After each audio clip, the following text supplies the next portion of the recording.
All right, guys. Hey, Patches and Stone sounds like it could be a variety show on the Strip, and now it is, only in Las Vegas. In the NHL, if you play for Montreal, Toronto, or Ottawa, you really don't like the players on the other team. In fact, you might even build a hatred for somebody on the opposing team.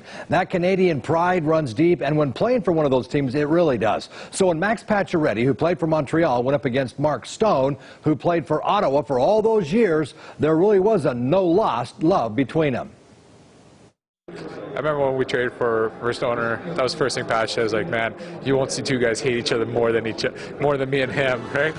Two competitors who never thought they'd see this day, sitting side by side, laughing and talking. They used to despise and detest one another, but look at them now. We don't really have much good things to say about each other, but the way this game works, you just never know what's going to happen. When you're playing against him, you hate playing against a guy like that, so it's always one of those situations where you love to have a guy like that on your side. Funny how life can throw you a curveball, from fierce enemies to now teammates with a common goal. You always hate the best players in the other team, so that's all in the past. After Patches scored last night, Stone said, "What?" When I scored, he leaned over and said, "I never thought I'd cheer for one of your goals." Hockey is a unique sport with athletes who carry unique skills, but under the pads, below the skin, there's also deep respect. I genuinely mean that. I've never met a bad guy in this sport, so you know that if you're on the team with a guy that you line up against whom you don't like because of a rivalry or altercation, you know most likely if you're on the same team, you're going to love the guy. Mark Stone said in the morning, said, we did not like each other at all,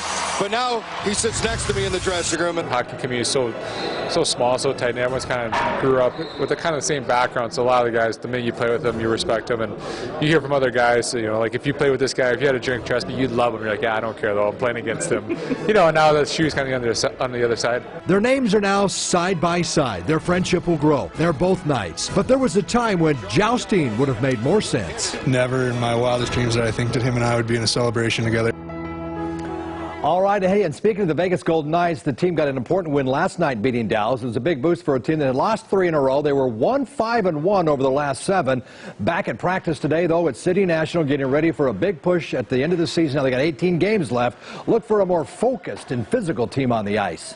It was one of those games last night. I mean, a physical game, and that's when our teams, you know, we weren't too happy the last couple of weeks, 3 weeks here, and I thought last night they came out and, you know, they had a couple of big hits early on, and I thought our guys responded real well, but that's a big part of our game. We're a big physical team, and there's no reason why we can't play physical and bang some people.